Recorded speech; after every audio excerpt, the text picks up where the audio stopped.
За сайн байцгаана уу? Подкастын маань ээлж дугаар эхлэхэд бэлэн болжээ. Тэгээд өнөөдөр эдийн засагч Лут Очир ахыгаа урьсан байгаа. За танд энэ өдрийн мэндийг хүргэе. Танд мэнд хүргэе. За тэгээд урилга хүлээ авч бас ингээд нэлээд бас завгүй яваад байгаа харагдан лээ. Тэгээд ирсэнд баярлалаа. Тэгээд өнөөдрийн бас хоёулын ярилцлага нэлээд бас сонирхолтой өрнөх болов уу гэж бодоод байна. Тэгээд хоёулаа бас нөгөө эдийн засагч гэдэг талаас бас Монгол улсын эдийн засгийн талаар таас нэлээд ойлголттой явж байгаа. Энэ бол яг нөгөө хувь хүний чинь л байр суурийг нь сонсох гэдэг шүү дээ. Тэр хоёулаа бас нөгөө таныг одоо таних хүмүүс ч байгаа, танихгүй хүмүүс ч байгаа шүү дээ. Олон хүмүүс мэдээж энэ ярилцлагыг үзэж байгаа. Тэгэхээр нөгөө таныг эхлээс нь өөрөө хийж танилцуулах байдлаас ингээд яриагаа эхлүүл яаж байна. Зэрэгэл боловсрол талаас ч гэдэг юм уу тий. Би эдийн олон улсын эдийн засаг төгссөн Монгол улсын их сургуулийн олон улсын харилцаанд сурсан. Тэгээд дараа нь олон улсын болон хөгжлийн эдийн засаг гэж Австралид мастер сураад ирсэн. Тэгээ ер нь бол хийжсэн ажлыг бол Монгол банкнд би олон жил ажиллаж ирсэн. За дараа нь хөгжлийн банкнд ажиллаж ирсэн, хувийн хвшилд ажиллаж ирсэн. Мөн Эрдэнэс Монголч гэсэн ажиллаж ирсэн. Ер нь төрийн болон хувийн хвшилд аль нь ажиллаж үзсэн. Тэгээ нөгөө хөгжлийн эдийн засаг гэдэг маань бас нэг арай нэг урт хугацааны арай нэг 5-10 жилийн дараах юу болох вэ? Гэдэг нөгөө бизнесийн цикл ярьдаг. Улсын нөгөө макро эдийн засгийн үзүүлэлтийг яаж дээшлүүлэх вэ? Доктортой болох уу гэдэг арай жоохон холыг хардаг юм уу? Нэг тийм мэргэжил эзэмшсэн юм. Зөв. Одоо сүүлийн үед бол одоо би таныг хараад байна. Талбайгаар байгаадах шиг байна тий. Энэ талаараа яг би ер нь юу яддаг байсан л да. Одоо нэг төр засгийн бодлого шийдвэр гаргаж байгаа шийдвэрүүд нь явуулж байгаа бодлого. За тэгээд нэг төсөв баталж байгаа дээр бол ер нь байр сууриа илэрхийлдэг. За тэгээд яг одоо бол талбай дээр засгийн газар огцоо гэж зогсож байгаа. Яагаад тийг өгөхлөөр ерөөсөө энэ засгийн газрын одоогийн баримталж байгаа энэ бодлого шийдвэрүүд за одоо гадаад улстай байгуулах гэж байгаа энэ гэрээ хилцлүүд нь яг Монгол улсын эрх ашигыг хамгаалахгүй болчлоо. Монгол улсын эрх ашигыг хорхорох, иргэдийн амьдралыг дордуулах ийм чиглэлтэй гэрээ хилцэл ингээд батуулах гад бариадгүйгээд байгаа учраас энэ бол өөрөөсөө урагшдын засгийн газар болчлоо. Монгол улсын эрх ашиг байхгүй болчлоо гэдэг үндснээс энэ засгийн газрыг огцроо гэж шаардаад би үзэл баримт. Одоо ингээд та талбай дээр би сүүл харах нь гарын үсээс углуулад эхэлсэн юм шиг үлээ дээ. Тэгээд энэ бол нийгэм одоо иргэд хэр хүлээж авч байна. Ер нь одоо таад яг энэ эсэргүүцлийг юу гэж харж байна? Ер нь бол хүмүүсийн амьдрал тийм цаангүй байгаа шүү дээ. Ястаа нөгөө оюун эрдний хэлээр амаргүй байгаа байхгүй юу? Амаргүй он жилүүд. Амаргүй он жилүүд үргэлжлээ. Тэгээ нөгөө дандаа худлаа яриад оюун эрдний энэ засгийн газар чи одоо нэг гоё болох гэж байна. Одоо би нэг юм хийх гэж байна. Тэгсэн мөртлөө яг юу хийж дуусгасан юм бэ? Тэ? Тэгэхээр ерөөсөө санаанд орж ирэхгүй байхгүй. Одоо нүүрсний уулгаатай тэмцэн гэсэн. За манан мафтай тэмцэн гэсэн байхгүй. За би удахгүй зарлана гэсэн нэг дайснууд зарлана гэсэн байхгүй. Тэгээ одоо нэг улс төрийг ингээд божигнуулаад байгаа, гадны гар хөрөл болоод байгаа энэ хүмүүсийг ээж юм зогсоож чадахгүй. Тэгээ ер нь одоо шантаж хийж байгаа хүмүүсийг зэгсэлж чадахгүй байгаад шүү дээ. Тэгээ хүмүүсийн амьдрал сайжрахгүй, хүмүүсийн амьдралд ордод байгаа учраас нөгөө талдаа татврын төрөөс ирж байгаа дарамт, татврын ачаал бол маш их нэмэгдэж байгаа. Тэгээ хүмүүсийн бодит орлого муудж байгаа. Тийм учраас хүмүүс ер нь энэ засгийн газар ер нь болохгүй байна гэж бол аль 2-3 жилийн өмнөөс л залуус бол 3 жилийн өмнө болсон шүү дээ, тийм. Нэлээд том жагсаалуудыг хийгээл байгаа. Гэхдээ нэг үр дүн улаалгацсан шүү дээ. Нэг тийм бас систем бас тогтчоод байна дээ. Уул нь органик жагсаал ингээ маш олон залуучууд тий. За зөвхөн залуучууд биш шүү дээ тэр чинь. Насны төлөөллүүд ингээл өөртөө очиад үзэл бодлоо илэрхийлж жагсаж шүү дээ. Тэнгүүд л ингээл нөгөө юм нь өөр тишээгээ эргээл тэгээ сарнил алга болчдөг.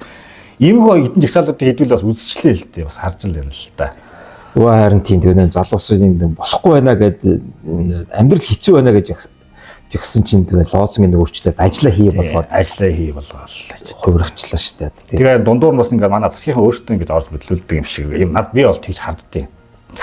Тэгэхээр нөгөө засаг одоо ч оюун эрдэнэ гэдэг хүн чинь өөрөө өмнөх засгийн газар одоо хөрөн сүхийн засгийн газрын үед тэр бол хэрэг эрхлэхийн дараа байсан тий. За тэгээд ерөнхий сайд болсон. Одоо дахиад 2 дахь кабинет нь шүү дээ. Энэ бол өөрийнх нь Тий. удирдах байгаа тий. Тэгээ энэ хүн ба бараг 4 5 6 жил болчихвол да тий. Яг энэ засагтаа 6 жил гарсан болцсон баг тий. хамгийн урт хугацаанд одоо яг бүтэн засаглаж байгаа сайд гэж үздэг шиг л шүү дээ тий. Тийм бах тий. Тий, ер нь Монгол улсын түүхэнд нөгөө сүүлийн нөгөө арчилсан Монгол улсын түүхэнд хамгийн удаа засгийн эрх барьсан ерөнхий сайд болсон.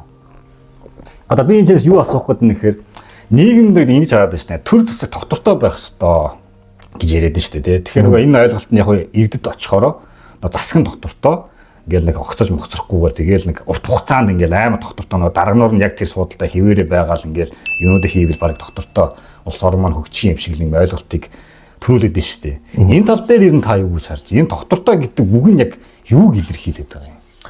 Албан тушаа хадгалах юм эсвэл өөр утга байна уу? Үгүй. Тогтвортой гэдэг маань ерөөсөө хүмүүсийн амьдрал тогтвортой сайжралт дээшлэхийг хэлээд байгаа. Бодит орлого нэмэгдэх хэлээ. А тэрнээс биш хин ерөнхий сайд юм уу, ерөнхийлөгч байна уу, эсвэл ирэх барьж байгаа засгийн газар нь тогтвортой байхыг Монгол улсын их хүмүүсийн амьдрал тогтвортой сайжрч гэж ярихгүй шүү дээ. Одоо тогтвортой сайн байгаа жишээг бол хойд солонгосыг авч үзэж байна тийм үү? Улс төрийн хувьд тий. Тэгээ одоо дарангуулагч одоо суугаал байна. Тэгээ Оросын албаны улс одоо Путин чинь тий 2000 онд гарч ирлээ. 25 жил болж байна. Гэтэл дотроо юу болж байна? Тэгээ хүмүүсийн амьдрал сайжирч байна уу? Ямар байна? Дэлхийн хаалттай болсон. Тий. Одоо нөгөө талдаа хамгийн тогтворгүй улсыг авч үзье л да. Японыг тий. За бараг л 2 жилд нэг удаа ерөнхий сайдаа сольж штэ. Гэтэл Япон хүмүүс бас биш тий. Тий. Солонгос бүр тод жишээ. Тий. Солонгосын энэ одоо сүүлийн үеийн түүхэнд тэгээ ерөөсө хоёрхан ерөнхийлөгч л шоронд ороогүй амиа орлоогүй билээ. Тэгэхээр төрийн тэргуунд хэн байх нь тэр хүн яах нь бол юу улс орны тогтвортой байдлаар хамаагүй гэдэг нь бол эндээс харагдаад байгаа юм л та. Тэгэхээр төрийн бодлого маань яг нөгөө хүмүүсийг ард иргэдийнхээ төлөө ард түмэн гэж би хэлмээргүй. Ард түмэн гэдэг маань өөрөө маш хоцрогдсон социализмын үеийн одоо нийгмийг одоо ангиж байдлаар хоёр хуваасан ийм юм шүү дээ. Ард, үгүйгүй ард тий. За ноёлогч одоо ноён тий нөгөө феодал ноён гэдэг нөгөө тэр чинь ерөөсөө нөгөө 20-д оны ихний нөгөө ардын үслийн дараахан тий одоо нийгмээ хоёр хуваасан байхгүй коминтерний заавар. Тэрний үлдэгдэл яваад ард түмэн гэдэг. Тий. Тэгэхээр бид нэр одоо орчин үеийн хэллэгээр бид нар бүх хүн адилхан иргэн гэдэг одоо юун дээр үндсэн хууль дээр байгаа шүү дээ. Иргэн гэд. Одоо ингээд талбай дээр та хэд маань хэд хэр удаж ба яг ингээд энэ хөдөлгөөн чиглэлд. Өнөөдөр бол 8 дахь өдөр нь. 8 дахь өдөр. Тий. Тэгээд юу ер нь одоо үндсэн хууль дээр бол яг үг үзэл бодлоо илэрхийлэх хэрэгтэй гэдэг үгээ заасан байгаа. Гэтэ сүүлийн үед бол Монгол улсын хувьд бол ингээд талбай дээр бас чөлөөтэй үгээ хэлэхэд жоохон тийм хэцүү нөхцөл байдал үүсчээд байгаа шүү дээ тий. Тэгэхээр таад дээр одоо тэр нөхцөл байдал хэр ажиглагдаж байна? Одоо цагдаа магдаа ирдэг ч юм уу эсвэл юм хүмүүс чинь хуу хамдаг ч юм эсвэл нэг рекет гарууд ирж давталдаг ч юм уу. Ийм зүр зураг байна уу? Үүн бол тийм байсан шүү дээ. Ялангуяа ковид үеэр бүр илсээ. Би ч бас нөгөө ковидын үеэр бас жагсах үзчихлээсэн. Даваад тулцсан тий. Тий, бас нөгөө яг үнэлэхэд би бас чинь нэлээд идэвхтэй урд нь хүмүүсийн нөгөө жагсаалыг дэмжиж зөндөөл очиж исэн. Нөгөө Монгол хүүг нөгөө зоригийн өшөөний хажууд баригдахад би тэр бичлэгийг хийсэн юм шүү дээ. Тийм үү. Тий, цуг зэ. Тэгээ Монгол хүү их муухай харагдсан юм билгээ цагдаа нартай. Монгол хүү л барь явсан. Тий, тэгээд нэг 5 цагтаа зодсон гэж ял авдаг шүү дээ. Харин тий нөгөө 5 цагтаа гомдолтой гэдэг. Тий. Тэгээ яг бид нар нөгөө одоо талбай дээр гараад зогсож байна нөгөө бид нар доор бол цагдаа нартай бол тийм муудалцсан юм аа. За бид нар чинь үзэл баримтлаа илэрхийлэхэд бол үндсэн хуулийн дээр бид нар нөгөө иргэн хүн итгэл үнэмшилтэй байх тэрнийг илэрхийлэх жагсаал цуглаан хийх хэрэгтэй шүү дээ. Тийм тэгээд тэр эрхээ эдлээд талбай дээр ямар ч гэсэн засгийн газар огцроо гэд ингээд лозонгоо тавиад ингээд сууж байгаа. Одоо бол ян юм байхгүй л байгаа юм тий. Яг нөгөө ганц хоёр нөгөө бид нартай бас хөршүүд байгаа шүү дээ. Ураны хэсэг үүссэн нэлээ идэв. Нөгөө талд ч нөх шиг. Тэгээ хөшөөний урталт байгаа. Тэр хүмүүс бас ирээд сонирхоод явдчихлээ лээ. Тэгээд өөрсдөө эзсүүлэх гээд бид нар бол бид нар бол тэр ураантай хамаагүй. Ураанаас тусдаа энэ засгийн газрын бодлого шийдвэр маань өөрөө Монгол улсын эрх ашигаас ингээд холдоо явчлаа. Тийм учраас огцруулъя гэж бид нар ингээд зогсож байгаа. За яг хуу сүүл яг та хэдийн хөдлөхийн өмнө нэг Оросын холбооны улс нисхийн одоо нефтээр Оросын холбооноос 20 жилийн гэрээ гэдэг нэг компани байгууллаа тий. Улс нь хоёр улс нэг компани байгууллаа тэгээд дундаа эзэмших гэдэг нэг үндэсний эрх ашигын эсрэг гэх юм уу нэг ийм үйлдэлийг хараад нийгэм бас нэлээд савллаа шүү дээ тий. Тэрэн дээр бас ингээд хүмүүс бол нэлээд бухимдал илэрхийлсэн. Тэдний нэг нь бас та хэдийн төлөөлөл юм гэж ойлгоод байгаа. Тэгэхээр хоёулаа юу яа л да. Яг засгийн газар зөвхөн миний харж байгаагаар бол одоо олон зүйлүүд харагдаад тах шиг байгаа юм. Таны хувьд одоо яг энэ удаагийн засгийн газар за 2024 он сонгуул болсон шүү дээ тий. Сонгуул болоод 3 нам хамтраад засаг байгуулад тэгээд одоо нэг 7-8 сар бол одоо жилийн айн удахгүй болох гэдэг шиг шүү дээ. Тэгээд энэ хугацаанд энэ та энэ засагт ямар үнэлгээ өгч байна? Тэгээд энэ засаг ажиллаа авч гиснээс хойш яг нөгөө бидний одоо та түрүү хэллээ шүү дээ тий. Иргэдийн амьдрал сайжрах ёстой. Тэгээ эдийн засаг өсөх ёстой гэдэг зүйлийг яриад байна. Тэгээ энэ нөхцөл байдал руу энэ байдлыг бий болгохын төлөө энэ засаг өнөөдөр яг ажиллаж чадж гин үү гэдэг тал дээр. Одоо яг бид хэдийн талбай дээр гарч ирсэн гол тий одоо бидний нөгөө түлхүүр болсон үйл явдал бол яг одоо энэ саяны хөшгийн үндийн онгоцны буудлын түлшний хангамжийг Роснефть компанид 20 жилээр өгөө. Тэгээ тэр бата менежмент дэд үтсийг ашиглуулъя гэж байна шүү дээ. Энэ чинь хөшгийн хөндийг бол тий Монгол улсын олон улсад гарах олон улсын цорын ганц агарын замын гарц байхгүй. Бид нар хувираа замаар хоёр хөршийн дунд тавьчихсан. Заавал энэ хоёр хөршигээ дамжиж гарна. Гэтэл бид нар шууд олон улсад гарах гарцвал хөшгийн үндий байхгүй тий.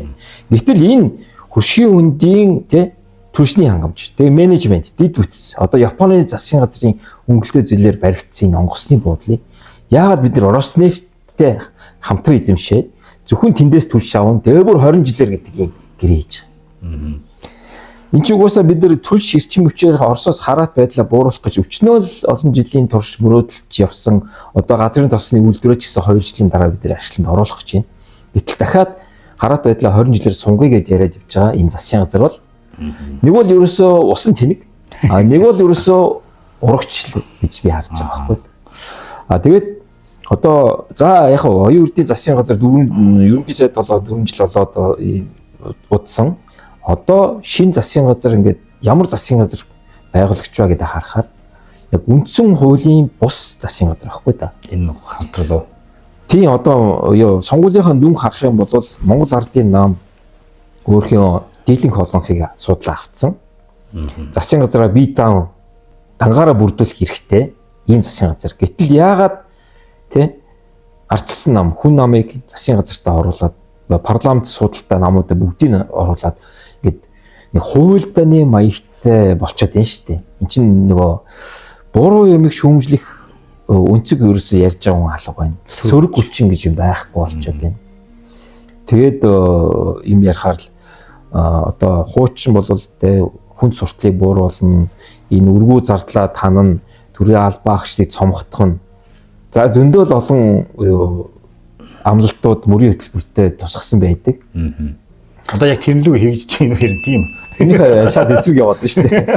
Одоо ардсан намын мөрийн хөтөлбөрд бол тэ 9 ямтай байна гэж байгаа. Хүн намаас адилхан. За ер нь бол засгийн газрын өргөтгөн томруулна бүтээмжийн менежер томилно, чанарын менежер томилно гэсэн заалт бол үг үсэг бол байхгүй тийм. Цомхон болно. Тэгээд хувийн ижлийг дэмжин одоо төрийн оролцоог бууруулна гэд бүх л одоо энэ сонгуульд оролцсон намууд ер нь тэр бүгдээрээ хийж хэлсэн ба. Гэтэл сонгуулийн үр дүнгийн дараа энэ нөгөө парламент судалтай энэ 3 нам чинь гэд хамтарсан засгийн газар байгуулад яамдынхаа тог нэмээд 23 сайттай болоод ингээд нөгөө төрийн данхар бүтцийг улам ингээд данхар болгоод яваад байна шүү дээ. Тэгээд нөгөө тэрнээс хойш ямар өөрчлөлт гарч ийн гэхээр шууд томилгсныхаа дүнгийн засгийн газар байгуулсны дараа төсвийн тодтголыг их хурл оруулж ирсэн. 24 оны төсөв ярьж шүү. Аль хэдийн батлагдсан төсвүүдээр дахиад өөдөг төсөв гаргаад батлуулсан шүү дээ. Тэр чинь 25 оны төсөв. Тэрнээс өмнө дахиад 24 оныхоо төсвийг дахиад тодтогоод зөндөө зардал нэмсэн байхгүй. Тэгээд дараа нь 25 оны төсөв давхар удаач орж ирж ирсэн. Тэгсэн. Тэгэхээр ерөөсөө төрийн орцог нэмсэн төрийн зарлагыг төсвийн зарлагуудыг дахиад зөндөд хэлсэн байхгүй да. Тэгэхээр өргүү зардлаа нэмэгдүүлсэн. Тэгээд би энэ засгийн газарт яагаад итгэл алдарч юу гэхээр ерөөсөө энэ төрийн оролцоо гэдэг имийг улам нэмээд байгаа байхгүй. Одоо дотоодын нийт бүтээгдэхүүний 38% төрийн оролцоотой болчихлоо. Улам анхаар.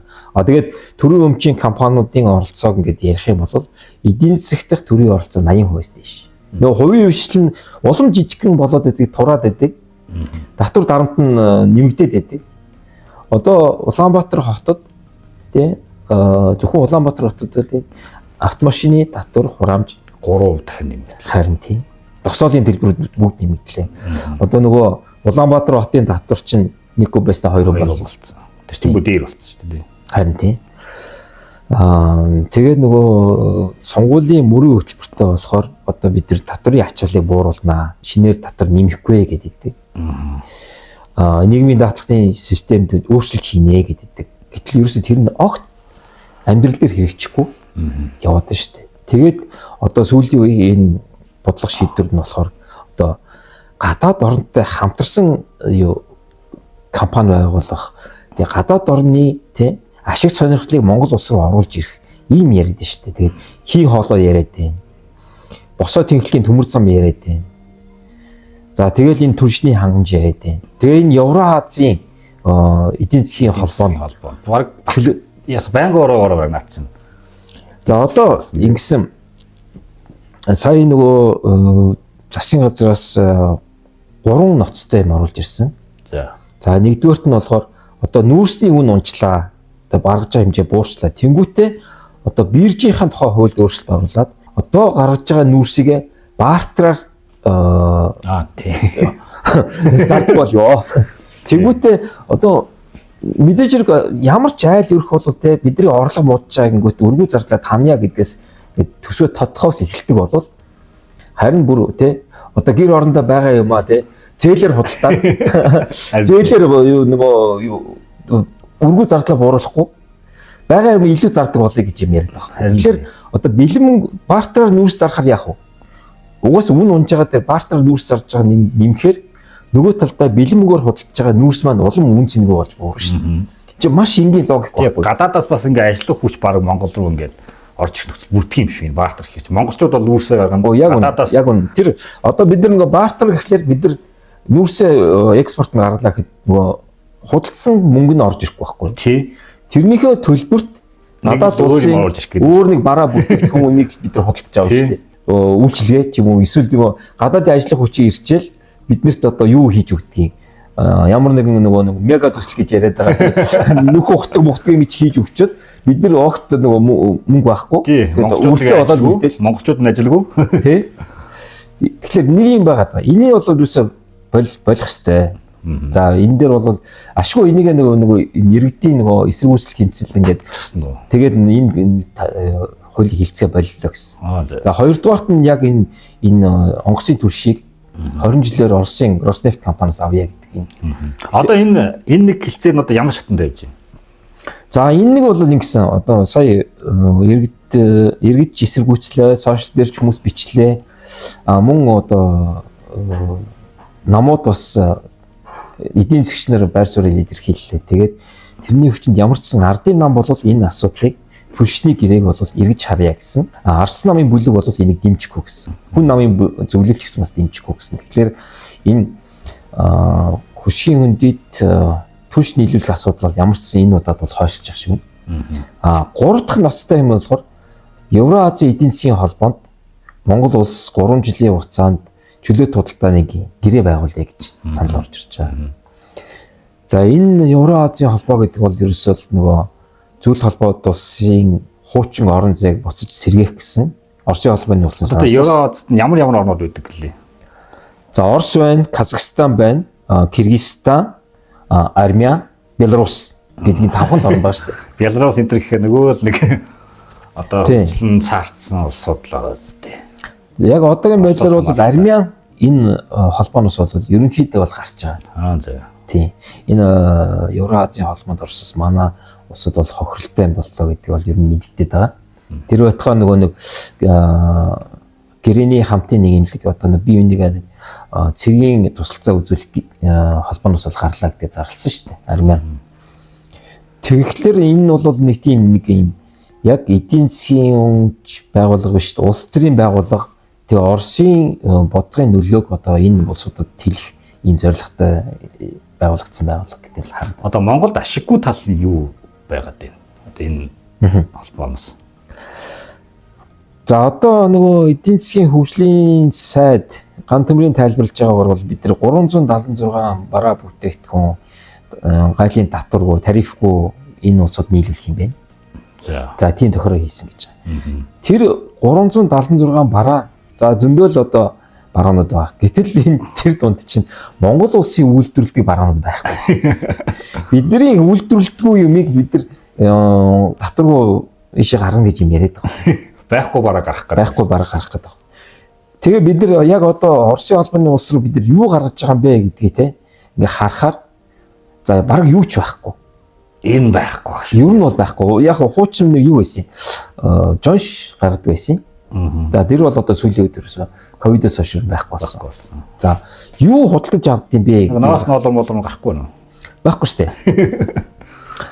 Юу авд юм бэ гэдэг ингээ харахаар хамгийн нэгдүгürt нь бол 1.5 тэрбум доллараар бид нар нефт бүтээгдэхүүн аваад байгаа. За тэгээд нөгөө 300 сая долларын одоо хүнс. За нөгөө мас одоо нөгөө Монголын тос. Оросоос Монгол авч байгааг та яриад байна уу? Биш юу монголчууд Оросоодоос аржин тий. Тэр нь болохоор одоо нөгөө өндөг байна, гахаа мах, дахиа мах тэгээ гурлан бүтээгдэхүүн нөгөө байгаад байгаа шүү дээ.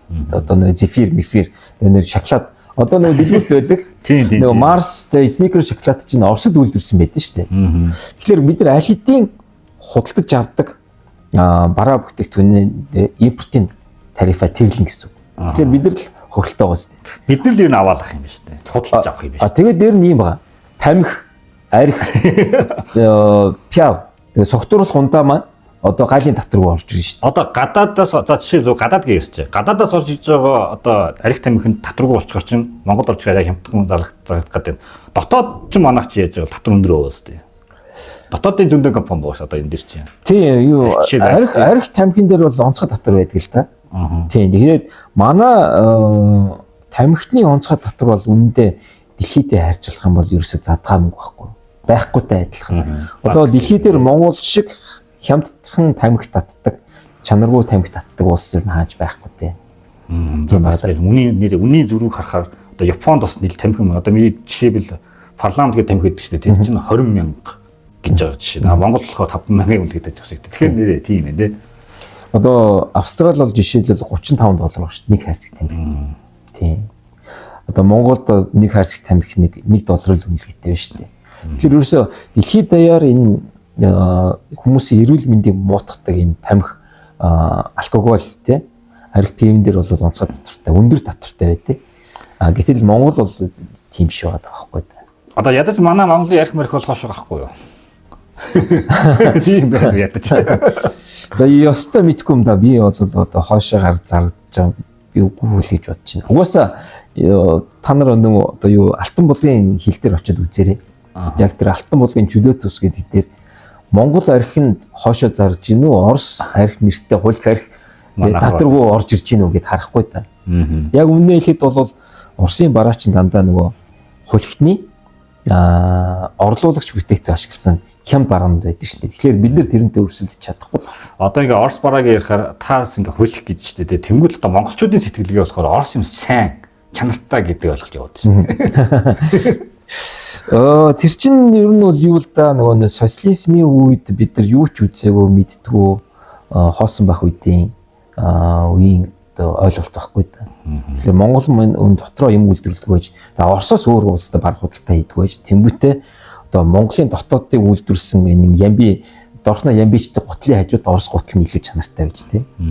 Одоо тийм биш болсон шүү дээ. Одоо Оросын холбооны улс дотроо юу үйлдвэрлэж ийн гэхлээр ерөөсөө хамгийн их үйлдвэрлэдэг юм болохоор нөгөө нефт бүтээгдэхүүн болчиход байна шүү дээ. Экспорт наарддаг. Тэгээд эрдэс баялаг түүхий. Тэ.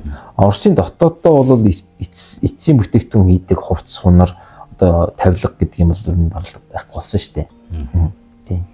Тэгээ ийм нэг гурван осолтой зүйл оролж ирж байгаа маань тийм Монгол улсын засгийн газар гэдэг байгаа шүү дээ. Харин тийм тэгээ нөгөө ямар ч эхний хоёр нь бол ямарсан нөгөө эхний ээлжинд бол хойшлох дор. Одоо Евразийн холбоотой чөлөөт худалдааны энэ ч их хурлаар орох уу? Их хурлаар орно. Сая Бангор он дээр дэмжиж явах шиг байна шүү дээ. Зөв би зөв харж. Тэгсэн эдийн засгийн банкны ороод дэмжижсэн, аюулгүй байдлын банк ороод дэмжижсэн. Тэгээд одоо мэдээж хэрэг энэ 3 жилийн хугацаанд одоо юу болох юм? Тэгээ би харж л да. Харж л сууя гэдэг чинь. Тэгээ харж сууя. Тэгээд энэ бол үндэ хэлэхэд бол Монгол улсын жижиг дунд үйлдвэрлэл эрхлэгчтэй хүнс үйлдвэрлэгч. За тэгээд ингээд дотоодын энэ жижиг үйлчлэгээ эрхлэгчдийг бол үнэхээр туйлдвал л да. Энэ тийм гадаадаас хямд маргаа бүтээгдэхүүн ороод ирэхээр тэрнтэй өрсөлдөж чадахгүй ингээд цохигдсон шүү дээ. За тийм байт юм. Одоо таас эдийн засгийн хоёулаа нөгөө зарим нэг гишүүд нэг хувийн орлогын албан татварыг 1% болгоё гэдэг одоо шинэ гэрэл ах энэ санаачлаад тэгээд 100 мянган хүний санал аваад 7 оны дотор хүрчлээ гээл. Тэгээд зарим гишүүд тэрийг дэмжиж ингээд бас хуулийн төсөл боловсруулаа яваадах шиг байна. Тэгээд нөгөө талд нийгмийн даатгалын шимтгэл одоо нийгмийн даатгалаар шинжилсэн хууль орж ирэх гэдэг шиг байна тий. Тэгэхээр нөгөө сая нөгөө яг хаа сайтуудаас ингээд гишүүдээс яриа авсан л л дээ. Татварыг ер нь багасгах боломжтой юу, 1% болох боломжтой юу гэнэгүй л янз янзын байр суурь байна л да.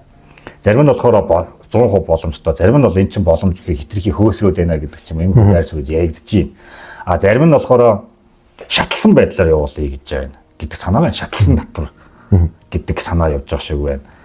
Гэтэл нэг иймхүү юмуд яваад байна л да. Таны хувьд яг эдийн засгч хүний хуваар энийг юу гэж харж ер нь боломжтой юу? Ямар хөө байдлаар ер нь зохицуулах боломжтой байдаг вэ? За яг нөгөө одоо бид нар улсын төсөвдөх татврын орлогоо ингээ харахаар хүн амын орлогын татвар, хувийн орлогын татвар багахан үзэлдэг байна. 10% гэдэг нь бага гэсэн үг. Гэхдээ яг нөгөө татврын нийт орлогын дүнгээр одоо үзэх юм бол тий. Бага хэсгийг бүрдүүлж байгаа гэсэн үг юм. Тийм одоо засгийн газрын нийт орлого чинь 30 тэрбум байна шүү дээ тий. Тэрний одоо багахан хэсгийг л бүрдүүлдэг байхгүй. Тэгэхээр энэ хувийн орлогын татварыг бол багасгачихад бол төсөв бол дагаал явчихна. Яг нөгөө ерөнхий байдлаараа бол одоо татврын ачааллыг тэнцвүүлэх тий бусад нөгөө татвартай харьцуулахад бол олон төрөл болох, олон газараас татах. Тэгээ ер нь бол шударга байдлаар бодох юм бол яг мэдээж хувийн орлогын татвар бол мэдээж байх л ёстой байх л та. Тийм. Тэгээ одоо 10% байгаад байгаа. Тэгээд тэр чинь 20% гэдэг шаталтай одоо ч гэсэн шаталтай байгаад байгаа шүү дээ. Тэгээ энэ шатлалын хэмжээ маань өөрөөсөө бас хитрхи бага байна уу гэж би хараад байна. Шатлал нэг бол ерөөсөө шатлалгүй болгоч хэрэгтэй. Тийм. Тийм, ижил тэгш бага. Тэгэхгүй болохоор одоо ингэж байна шүү дээ нөгөө одоо засгийн газар бол одоо ингэж байна. Бага дунд орлоготой иргэдээ ерөөсөө нэг огт татваргүй болоо тий хөдөлмөрийн үйлчлэлийн тоон хэмжээс доош татваргүй болгоё. Тэрнээс дэш ингээд шатлалтай болгоё гэж ингээд яриад яваад байгаа юм. Тий. Одоо энэ би бол ингэж хараад байгаа. Би бол энэ татвар энэ жоох ижилдэгш байвал. Тэгэхгүй бол шатлсан гэдэг яг миний ухаан шүү. Би зүгээр ойлгосноо ойлгоогүй. Шатлсан татвар гэхээр бага орлоготойгоос бага татвар аваад их орлоготойгоос их татвар авна гэж байгаа байхгүй. Тэгэхээр чи нөгөө мөнгөтэй болох хүмүүс ингээд улам орлогоо ингээд ил тод байх бодлого ч нөөрэ баг байхгүй болчих юм шүү. Би одоо ингээд жишээлбэл за өнөөдөр би нэг за нэг 10 сая төгрөгийн орлоготой өдөрт олдог бол би одоо ихтэй орно шүү дээ. Монголын хэмжээнд бол. Тэгэхэд би одоо татвараас тутахын тулд тийг одоо багаар тайлбарлах гэдэг юм. Иймгүй асуудал үүсчих юм шүү. Тий, ерөөсөө ийм л да нөгөө татвар ачаал их байх тусам хүмүүс нь татварыг зугатахаар арга зам илэрхийлж байдаг. Хайж идэг. Тийм. Тэгэхээр шалтсан татвар маань уусаа бас за одоо нөгөө жишээлбэл нөгөө ингэж байна шүү дээ. Төрийн албаа гэж бол тийм. Одоо нөгөө байгууллагад ажиллаж байгаа ажилтнууд бол яг нөгөө шууд автоматар нөгөө хувийн татвараа төлчихнэ тийм. Гэтэл яг нөгөө хуваараа бизнес эрхэлж байгаа тийм. Өөрөө татварынхаа нөгөө өөрөө татварт ногдох орлогоо өөрөө тайлгнадаг энэ хүмүүс болохоор одоо орлогоо ингээд нууж дарж эхлэх байхгүй. Харин тий. Тиймгүй процесс явагдах юм болов уу гэдэл яг хаа тэгээд нөгөө далд эдийн засаг маань улам одоо ингэж байна. Энэ тэгэхээр боломжтой гэж харж байна одоо. Юу нь бол боломжтой. Яг хаа гэхдээ нөгөө нэг хөв гэдэг маань бас ямар дүнд байх юм те. Би бас тэрэндээ бол сайн тооцоол хийх хэрэгтэй баг. Сангийн ам бол яг энэ дээр ямар ч төрлийн татварыг бол бууруулах асуудлыг сангийн ам бүр ингээд ингэчдэн шүү дээ. Тийм ээ. Яг үндэ хэлэхэд бол эн чинь татврын орлого буурах нь болохгүй гэд ямар ч хуулийн санаачлаг, гой санаачлаг явсан сангийн ам бол тэрэн дээр ингээд хориг тавиад байд. Тэгсэн мөртөө нөгөө гараараа төсвийн өргүү зардлыг бууруулаач гэж шаардахаар сангийн ам тэрэн дээр бүр бас л нэг хориг ханддаг. Маш өргүү зардлуудыг зөндөө таньж болохоор зардлууд байхад тэрнийг тандуул байхгүй. Тэгэл улам нөгөө төвийн татвар төлөгчдийн мөнгө талинждаг хүмүүсийн тоог улам нэмээд яваад байсан шүү дээ. Харин тийм. Улам анхаалгаал. Тэгээ одоо би гайхаад байхгүй. Цахим үндэстэн болно гэд ингэж яриад байгаа хөтөлбөр. Тэгээд яриха болчих нэрэ. Сониос сүүлийн үед сонсогдох болсон. Тэгээ цахим үндэстэн болохоор одоо нөгөө төрийн албаа агчдын нөгөө нэг өргөдөл хомдлыг хүлээж авдаг ингээд нэг ширээний ард лангууны ард зугаад хүмүүсийн асуудлыг шийддэг хүмүүс нь цөөрөөд цахим дээр ажилладаг хүмүүс нь тэрнийг орлоод цөөн хүн ажилладаг болоод нөгөө цомгтол болно гэж би ойлгочихсон. Гэтэл тэр нөгөө хүмүүсийг хүлээж авдаг хүмүүс нь яг хэвээрээ тоо цахимын хүмүүсгээ нэмэгдчихэж байгаа байхгүй. Тэгэхээр энэ цахим нөгөө хөтөлмөр маань төрийн албаа агчдын тоог харин нэмэгдүүлсэн юм шүү. Харин тийм ойлголтоор нэг авцалтахгүй манай энэ засгийн шийдвэрүүд нэг сонио. Одоо тийм нэг одоо хорон дэр ихэд л аяг зөндөө олон сууж идэм билээ шүү дээ тий. Одоо тэгэл нөгөө хэсгийн одоо тэр учраас ингэж байна шүү дээ. Хэсгийн ахлагч нарыг одоо цалинжуулна гэдэг. Цалин нэмнэ гэдэг. Өмнө урамшуулт байсан. Одоо албан ёсны цалин өгдөггүй урамшуул маягаар өгдөг яддаг шүү. Гэтэл одоо тэрийг албан ёсоор цалин өгдөг болох гэж байна. 4 жил одоо нөгөө сонгуулийнхаа нөгөө бараг ухуулагчдын нөгөө сүлжээгээ салинжуулах гэдэг юм уу. Тэг ийм л юм болоод байна шүү дээ тийм. Тэгэхээр болохгүй байхгүй та. Тэгэл нөгөө одоо ингэж байна. Манай төрийн албаа агчтай 236 мянган хүн байгаа. За тэрний нэлээд хэд хэсэг хувь одоо багш нар байгаад байгаа байхгүй. Хамгийн өндөр хувь. Одоо 70 мянга орчим багш нар 60 мянга албаа агчтай. Тэгээ төрийн албаа агчд ороо явж. Гэтэл тэр багш нар маань ингээд нөгөө юу болцсон. Хуурилт нэг утгагүй болцсон. Одоо хөдөө бол нэг ангид тий юу 10 эдэн сурагчтай ангид байгаад байгаа тий. Багш нар бас болтохгүй. Тэнгүүт хотод болохоор нэг ангийн 40 50 хүүхэдтэй 60 зарим 60 3 ялж ирэх хичээлээ. Тэнгүүтээ багш нарын цалин болохоор нэг тэр олон хүн учраас нэмч чадахгүй гэдэг. Тэнгүүтээ төсөв дээр өргүү зардал зөндөө байгаа байхгүй та. Тэрнийг хооронд нь гүйлгээ хүмүүсийн үнэлгээ үнэлэмжийг нэмэгдүүлээд багш нарын дутуу байгааг нөхөж болтгоо юм. Нэг бол те юу одоо багш нарын одоо орчин үеийн технологи ашиглаад багш нарын те олдохгүй байна. Нөгөө талаасаа нөгөө мэдлэг чадвар нь бас гологдоод байна. Тэгвэл сайн багш нарыгаа онлайн хөтөлбөр сургалтын материал бэлдүүлээд хөдөө орон нутагт ингээд онлайнаар хичээл заадаг тий нөгөө тэнд байгаа багш нар нь одоо хажууд нь харгалзаж байгаа ч юм уу ингээд хичээлийн сайн явуулах эсвэл хөдөөний бүр хөдөө байгаа хүүхдүүдийг заавал ингээд тий 9 сар ингээд нөгөө сумын төв дээр авчираад дотор байранд суулгаад бас ээжийн цуг ирж байгаа шүү дээ бага хүүхдүүд. Тэгээ гэрүүл салгаж шаварна. 1 сар суугаад 1 сар гэртээ хараад ийм уян хатан зохицуулт одоо 21-р зууны хүмүүс мөртлөө энийг хийж болтгоо. Тэгэл дижитал үндэстэн гэдэг. Дижитал нэшин гэдэг. Одоо Австрали бол нөгөө та нар кинон дээр харсан баг тий. Тэгээ багш нь айлын хүүхдүүд дээр ингээд машинтай ингээд яваад даалгавар өгөөд шалгаад тийм кино байдаг шүү дээ тий. Монголд бас тэгж хийж болно шүү дээ. Одоо угсаа бид нар айл хөдөөний ямар ч айл гэртээ зургаттай болцсон, дижиталтэй болцсон, зарим бол интернеттэй байгаа. Бүгд ухаалаг утастай болцсон байгаа. Тэгээд одоо тэр нөгөө сургалтынхаа материалыг онлайнаар юм аваад, татаж аваад хүүхдүүдэд үзүүлээд үзэрт ээж аав нь заагаад, эсвэл ээж аавыг нь яаж заа гэдгийг багш нар зааж өгөөд ингээд яаж болно. Гэтэл хөдөөний хүүхдүүдийг те заавал сумын төв дээр ингээд дотор байран суулгана гэдэг чинь айгүй хүндрэлтэй маш их өндөр зардалтай байгаа шүү дээ. Энэ маань нөгөө манай боловсролын систем маань өөрөө маш олон хүнийг хамардаг. Тэгээ том газар нутагтаар ингээд тарцсан учраас өндөр зардалтай байгаа шүү дээ. Тэгээ сумын төвийн тэр нөгөө хүүхдгөө хоосон сургуулийг ингээд халаалтын харуул хамгаалалт манаач ингээд зардал байгаад байгаа шүү дээ. Одоо ингээ хоёул сая ингээ төрийн албан хаагч гэж ярьлаа шүү дээ. Монгол улсын хэмжээнд өнөөдрийн байдлаар бол 230 гаруй мянган төрийн албан хаагчд байна гэсэн тоо байгаа юм байлээ. За төрийн өмчт компаниуд дээр 70 гаруй мянган ажилтдаг гэж байна. Таны бодлоор одоо бид нар чинь 3.5 сая хүн амтай улс шүү дээ.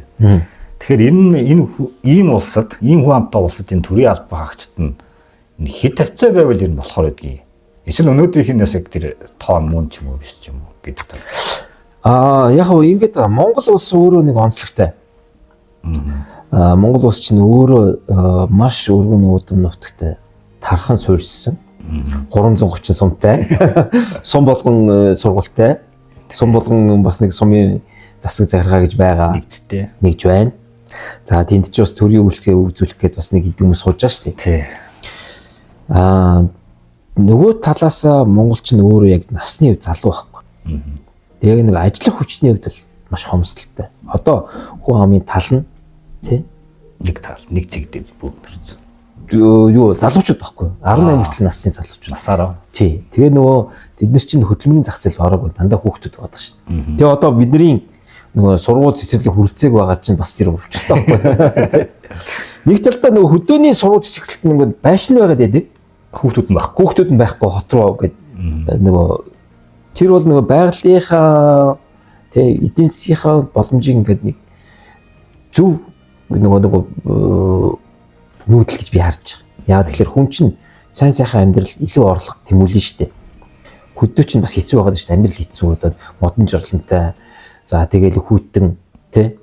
За тэгэл мэдээж хэрэг хөдөө ихнэр болдохгүй байгаа нь аргагүй шүү дээ тэр чинь. Гэр яаж ч ингээд зуны тий за 6 сарын гайгуулах. Өвлийн 6 сарын тэгээд хүүтэнд гадаа бийцдэг ийм хэцүү эмэгтэй хүмүүс ч бас хэцүү. Тэгээд байгаад байгаа шүү дээ. Тэгэхээр нөгөө бид нар яг Монголын нөхцөл төрийн албан хаагч тэд байна гэж хэлэхэд аюу хэцүү. Яг тэгэхээр 230 мянган ер нь ерөөсөө их үү баг. Ер нь бол би бол их талтай гэж бодож байна. Бид нар одоо орчин үеийн техник технологи ашиглаад бид нар хүнийхээ нөөцийг зөв зохицуулаад явах юм бол энийг бууруулж болно. Тийм. Ер нь бол бид нар чинь 21-р зуун гарч чадсан хүн болон интернетэд холбогдсон гар утас ашиглаж штэ. Бид нар техникийн технологийн дэвшлиг ашиглаж. Зарим улсууд одоо робот ажилладаг гэдэг штэ тийм. Тийм. Одоо би энэ хоёулын ярьцлага юм бас өндөрлөх шатраа явж байна. Би тэгээд танаас нэг баг сүүлийн асуулт. Монгол улсад өнөөдөр чөлөө зах зээл гэж байна уу? Байхгүй гэж ерөнхийлөгч маань хэлсэн штэ. Одоо тэгээ яах ёстой бол? Одоо би ингэж бодоод байна. Байхгүй гэдгийг бол энэ хүн хэлсэн гээд чөлөө зах зээл биш одоо төр бүгдийг зохицуулах гээд яваад байна. Төр ямар нэг юм хийх гээд одоо Бачагалд ямар асуудал байна тэр чинь би шийдэж өгье гэдэг ингээд төр яваад байгаа. Тэнгүүтээ тэрийг шийдэхийн тулд дахиад нэг 2 хүн ажилуулад чиний асуудлыг шийдэх гэдэг нэг ажилуулад байгаа чинь буруу систем байна.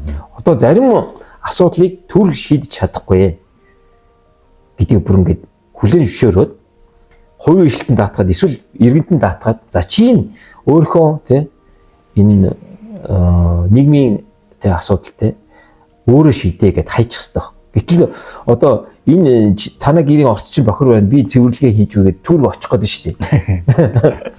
Хэрвээ түр тий хийж чадахгүй ажлаа хайчих юм бол тэр хүмүүс чинь тий энэ асуудлыг шийдэх өөрийнхөө гарц гаргалгааг өөрсдөө бодож олоод эсвэл зохицол явчихна. Тэр нь хамгийн үр дүнтэй баг зардлаар цөөхөн хүмүүс өөрсдөө төлж байгаа учраас тэрэндээ хяналттай байна. Гэтэл ингэж шүү дээ одоо Бачагал одоо асуудал би надад аюу хэцүү хувц хэрэгтэй нөгөө төр чамд нэг хямд хувц үйлдвэрлэлд өгч байгаа байхгүй. Тэгээ нөгөө маргааш гаргал урагч юмыг за төр өгсөн чинь би өмсчий даа гэсэн ийм хандлагатай байна шүү дээ. Ер нь бол ер нь жишээ шүү. Энэ бол. Тэгэхээр ийм хандлагасаа бэлж хэрэгтэй. Одоо сүүлийн үед нэг сайн нэг хэсэг юм бол зөө юм боллоо шүү дээ. Нэг төцний асуудал. Одоо би бол төцнийг ингэж хараад байгаа. За яг хуу тэр бохир заван гэж зарим нэг яриад байдаг. Яг тийм хүн ажиглагддаг тий.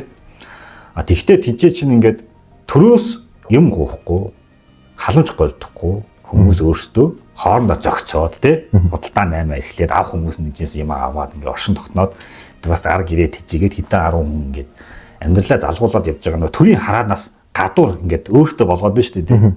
Тэнгүүл тэрнлүүн ингээд төр шууд хамаг өмчийг хураагаад ачхын ачаад бүр цагдаа сэргийлэх гэрээ бүр ингээд хэдэн 10-аараа цуглаад хэдэн мянгаараа бараг цуглацсан яснаг амар юм харагдчихсэн. Ингээд төр одоо ингээд хувийн одоо иргэд зүгээр өөрсдийн одоо эрхлийнхээ хүрээнд худалдаа наймаа эрхлээд ингээд явах боломж руу төр ингээд хитрхийг халдаад байгаа юм болов уу гэж би хараад байгаа юм. Ер нь иймэрхүү процесс явбал ер нь Монгол улс ямар зам руу орох вэ? Та яг эдийн засаг талаас нь ер нь тайлбарлаа. За ер нь бол юм байна. Одоо манайд бол те яг үндсэн хуулиар заагдсан хүний хувийн өмчийн эрх гэдэг рүү маш их халддаг шийдвэр гаргадаг. Саяны хууль баталдаг ярьлаа. Жишээ болчих жоох байхгүй. Одоо ингэж штэ. Сая нөгөө гэр түүцийг бол ингэж штэ. Одоо түүцэндээ төр болоо те нөгөө стандарт шаардлагууд тавих хэрэгтэй штэ. Тэрнээс биш чи нөгөө худалдаа эрхэлж болохгүй. Гэж гих бол буруу байхгүй. Чиний тавьсан түүц чинь эрүүл ахын шаардлага хангаж байна. Эсвэл чи нийтийн эзэмшлийн талбайг явган замыг хаагаад байршсан байна уу? Тэ? Тэр асуудлаар ярих болохоос чи түүцсний эрхэлж болохгүй. Түүс тэ цагаа өнгөрсөн гэж яриад байгаа байхгүй. Тэгээд бүр дүгнээд нь шүү дээ. Тэгээд бүр зах зээл дүгнэх хэрэгтэй. Тэг бүр айгүй аюултай те. Хүний хувийн өмчтэй. Гэтэл нөгөө чи хувийн өмчийг эвдлээд түүцийг нураагаад ачаад явж штт. Одоо бас ингэж гэр ороолыг албатан чөлөөлөх хууль баталсан, гаргацсан. Энэ баталсан хувийн өмчтэй бас тийм газар. Тийм. Тэг ингэж одоо тэр нэг чин чөлөөт зах зээлийн те ер нь бол нийгмийн хөгжил дэвшлийн гол үндэс нь болохоор хүний хувийн өмч. Хувийн өмчтөөр тулгуурсан бас нэг хүн өмчтэй болох баяжих хүсэл эрмэлзэлээр тулгуурсан нийгэм чинь илүү ингээд капиталист нийгэм чинь тэгж хурдан хөгждөг юм байна л да. Тэр баяжихын тулд хүмүүсийн ямар хэрэгцээ байна тэрнийг хангах үйлчлэгээ бүтээгдэхүүн гаргаад тэгээд нөгөө хүний асуудлыг шийдээд өөрөө мөнгө олдог энэ харилцаа байхгүй. Гэтэл одоо яг хүний өмчийн эрхлөө төр халдаад эхэлж штэ. Харин тий. Тийм. Сая хоёулаа зүгээр л ихгэн жишээн дээр ярьлаа штэ. Тийм. Тэгэхээр энэ өмчийн эрх рүү халтсан энэ хууль тогтоомжуудыг одоо болох хэрэгтэй. Энэ маань өөрөө гадаадын ч байна, дотоодын ч байна. Одоо ёс зүй яриад, шударгаас яриад хүний өмч рүү халтдаг. Одоо дээрэмждэг юм асуудал болчиход шин. Одоо лицензүүд байна. За үйлдвэр байна, тийм үү?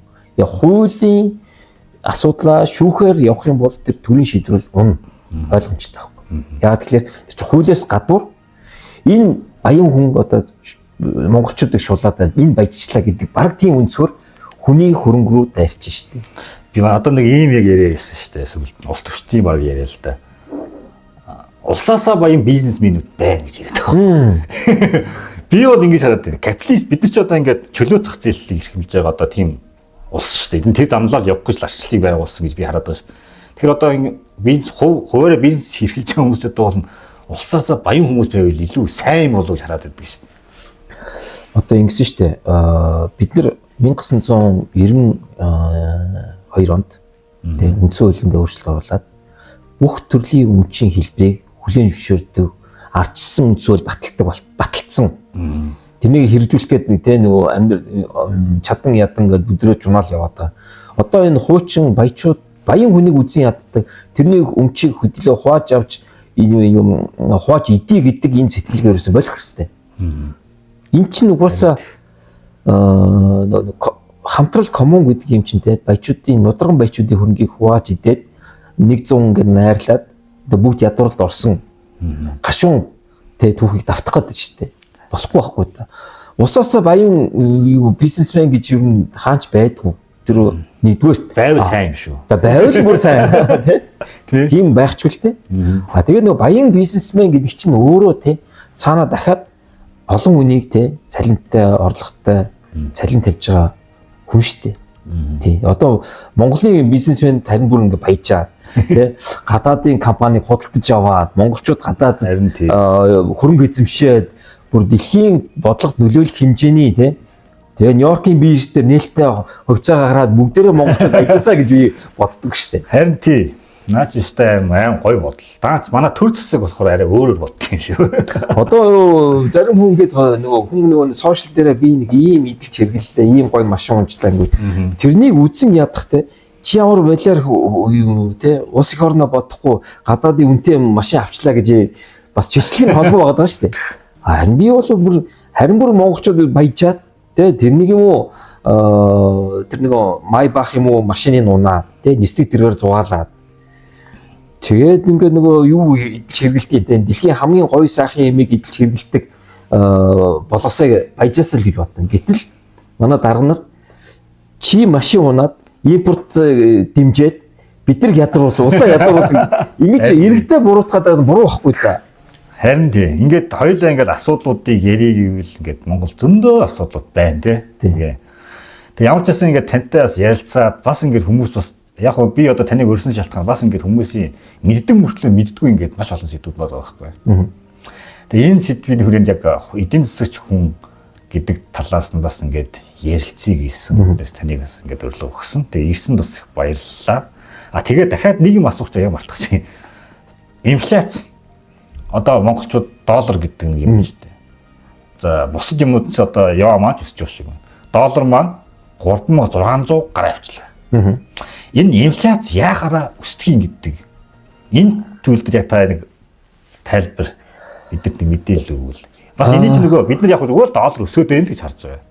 Тэг яагаад энэ доллар чинь өсөөд байгаа юм. Тэгээд энэ өсөлт чинь иргэдийн амьдрал дээр яаж тусдгийг гэдэг талаас нь та нэг мэдээлэл өгвөл. Тэгээ хоёул өнөөдрийн яриагаа ерөнхийдөө өндөрлөе шүү.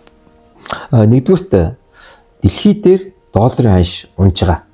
Бусад валютаа харьцуулахад. Монголд өсөж байдаг. Тэгэхээр Монгол төгрөгийн ханш доллароос илүү унж гэсэн үг байхгүй. Тэгээ яагаад унаад байгаа? Энд чинь ерөөсөө нэг юм байхгүй. Нэг Монгол улсын валютын нөөц ингээд 5 тэрбум доллар байжээ. Тэр нь таарсан төгрөг байжээ. Одоо төв банкнаас гаргаж байгаа төгрөг. Тэгээ тэр төгрөгийн нийлүүлэлтинд ихсээд байгаа учраас ханшаа алдчихад штэ тийм үү. Тэгээ бас гүнзгийрүүлж яриул эн чинь нэг худалдааны баланс, төлбөрийн баланс гэж ярина л да. Одоо бид нар худалдааны баланс дээр бол илүү экспорт хийдэг хятад руу зөндөө олон нөгөө нүүрсээ зараад те зэсээ зараад доллар авдаг.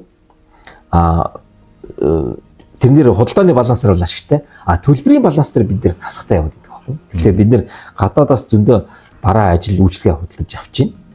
Тэгээ тэрэндээ мөнгө төлж байгаа. Одоо сургалтын төлбөр байж болно, эмнэлгийн төлбөр байж болно. За өөр одоо банк санхүүгийн бусад үйлчлэгээ одоо жишээлбэл бид нар энэ интернетийн төлбөр ч гэсэн тий гадаашаа гарч байгаа төлбөрүүд байгаа даа шүү дээ. Тэр маань төлбөрийн баланс дээр бол бид нар гадаашаа шилжүүлэг илүү хийгээд байна л гэсэн үг. Тэгээд тэрнээс ч болоод нөгөө төгрөгийн ханш маань амж. Инфляц бол юусэн мөнгөний нэлт тахгүй. Тий. Тэгэхээр одоо тэрнийг одоо яаж зөв зохицуулах хэрэгтэй вэ гэхээр одоо улсын төсвөл алдагдaltaй батлах хэрэгтэй. Тэгээд одоо төсвийн орлого маань буурах шинжтэй байлбал одоо өргүү зардлаа бууруулах хэрэгтэй. Одоо энэ тэгээд байгаа штэ.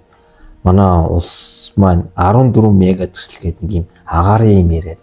Маард. Тэгээ нөгөө тэр маань дандаа нөгөө импортыг дэмжсэн.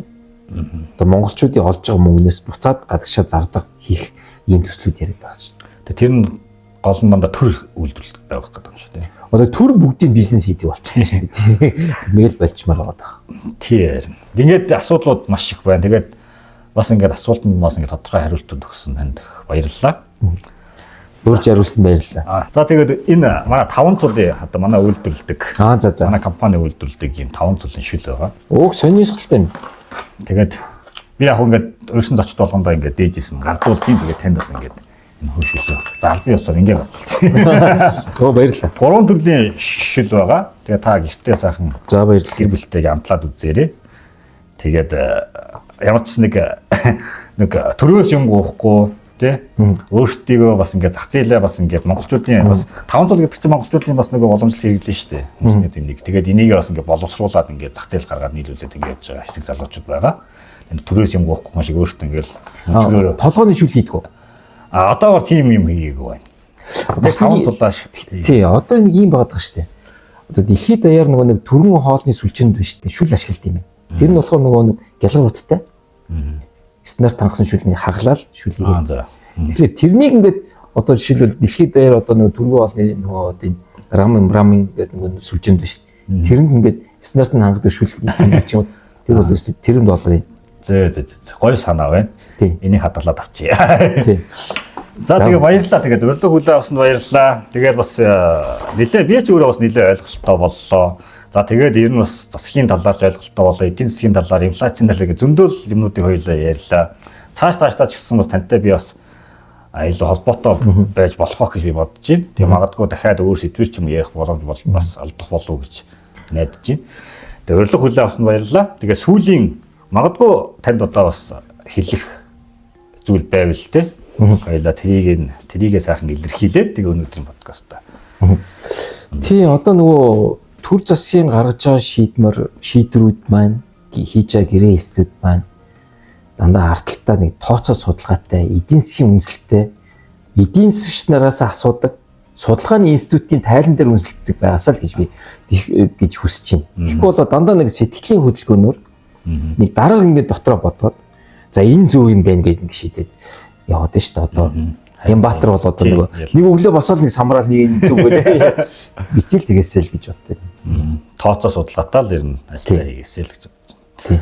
Зөв би ч гэсэн таны яг нас саналтаачсан 100% нэг байна. Ер нь дарга нар маань аль болох судалгаан дээр үндэслэж мөн одоо эдийнхийн бас бодит хөрсийг бас харж шийдвэр гаргадаг байгаасаа л гэж хүсье да тий.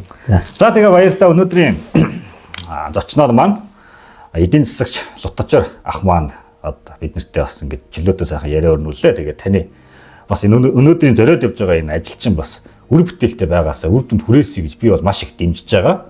Тэгээд олон залуучууд, олон одоо монголчууд бас энэ зүйл дээр анхаарлаа хандуулж явж байгаа гэж би бодож байгаа. Тэгээ та хэдийн маань үйлс ингээд шулуун дардан байгаасаа тэгээ зорилготой хүрээсэй гэж хүсье.